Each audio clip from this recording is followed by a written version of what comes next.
مجھے اچھی طرح یاد ہے 2017 میں دنیا کی معروف ترین business consulting firm Price Waterhouse نے اپنی رپورٹ دی لانگ ویو 2050 میں کہا تھا کہ پاکستان 2030 میں معیشت کے اعتبار سے دنیا میں 20واں بڑا ملک ہوگا اور 2050 میں 16واں بڑا ملک بن جائے گا.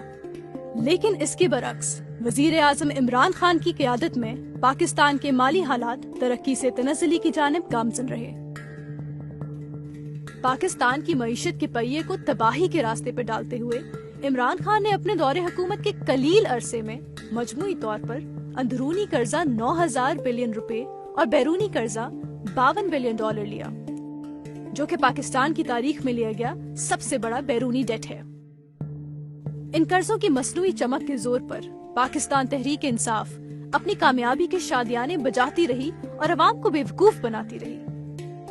قرضوں کے زور پر معیشت کا پہیہ وقتی طور پر تو چلا، لیکن غیر پائیدار معاشی پالیسیوں کے سبب کرنٹ اکاؤنٹ کا خسارہ بڑھ گیا. عمران خان کے دور حکومت کے آخری ایام میں پاکستان کا کرنٹ اکاؤنٹ خسارہ 20 ارب امریکی ڈالر یا مجموعی ملکی پیداوار GDP کے 6% تک پہنچ گیا.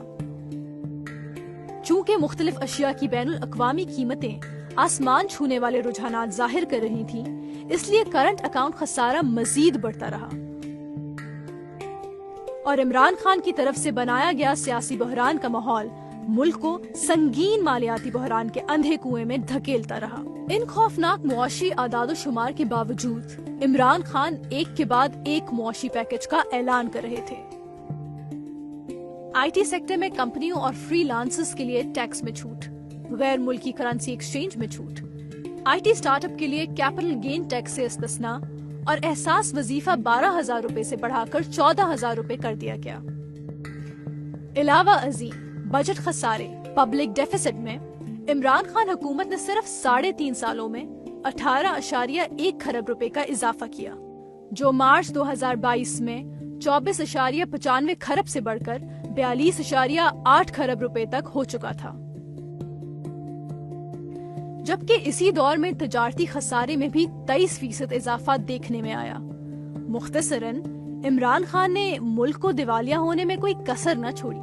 حکومت پاکستان کا خزانہ خالی ہوتا گیا اور قرضوں کا بوجھ بڑھتا گیا. ان حالات میں جب بیرونی قرضہ دینے والے IMF نے حکومت کو ان مسائل کی نشاندہی کی تو ان سے بھی جھوٹ بولا گیا. IMF سے کیے گئے معاہدے کے مطابق پیٹرولیم کی لیوی 70 روپے کی ہونی چاہیے تھی، لیکن عمران خان کی حکومت نے اپنی سیاسی ساکھ کو ملک کی ساکھ پر ترجیح دی اور صرف 5 سے 10 روپے کی پیٹرولیم لیوی لگائی. نتیجتاً نہ صرف پاکستان کی ساکھ کو نقصان پہنچا بلکہ شرح مبادلہ اور زرعی مبادلہ پر طویل المدتی منفی اثرات پڑے اور افراط زر پر دباؤ بڑھا. پاکستان کی معیشت کے تابوت میں آخری کیل عمران خان نے 28 فروری 2022 کو ٹھوکا، جب انہوں نے IMF سے کیے گئے معاہدے کی خلاف ورزی کرتے ہوئے پیٹرولیم مصنوعات کی قیمتوں میں 10 روپے فی لیٹر اور بجلی کے نرخوں میں 5 روپے فی یونٹ ان بجٹڈ یعنی بجٹ میں نہ شامل کمی کا اعلان کیا کہ آئندہ بجٹ تک پیٹرول اور بجلی کی قیمتوں میں کوئی اضافہ نہیں کیا جائے گا.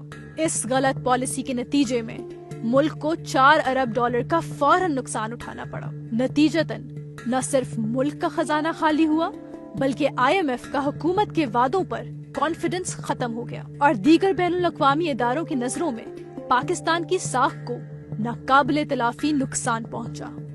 ان تمام اقدامات کا واحد مقصد پاکستان کو معاشی تباہی کے راستے پر ڈالنا تھا.